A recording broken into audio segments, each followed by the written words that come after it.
Le chemin de terre s'enfonce dans la campagne. Nous sommes à une cinquantaine de kilomètres de la ville de Battambang, à une encablure de la frontière thaïlandaise. Des deux côtés de cette route, vous savez, avant, il y avait des champs de mines. Mais maintenant, ce sont des terres agricoles. Il y a 40 ans, les soldats Khmer Rouge prenaient le maquis dans ces montagnes, enterrant des millions de mines antipersonnelles.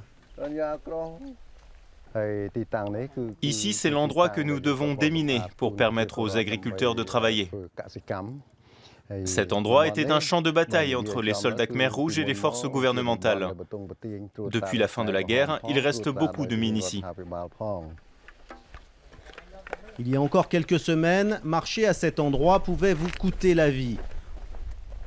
Aujourd'hui, 6 démineurs sont au travail, ils avancent avec précaution et quand ils ne peuvent pas désamorcer les mines, ils les font exploser.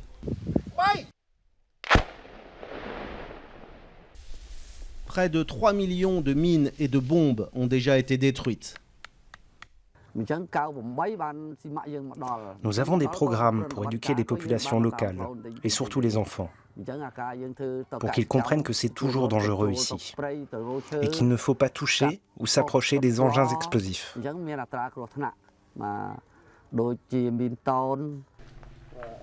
Mais malgré ces mises en garde, on compte encore une centaine d'accidents chaque année.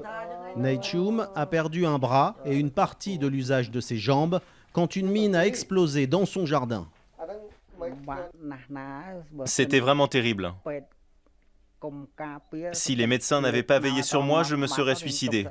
Pourquoi continuer à vivre quand on n'a plus qu'un seul bras et que vos jambes sont si faibles? Heureusement, les médecins ont veillé sur moi. Le gouvernement cambodgien a lancé un vaste plan pour déminer la totalité du pays d'ici 2025. Mais le travail est titanesque. L'ouest du pays, comme vous pouvez le voir en rouge sur cette carte, est encore une zone minée. Et à l'est, il reste toutes les bombes américaines qui n'ont pas explosé pendant la guerre du Vietnam. Il faudra encore plusieurs mois pour déminer complètement cette colline. Chaque parcelle est passée au peigne fin pour que ses habitants retrouvent enfin l'usage de leurs terres.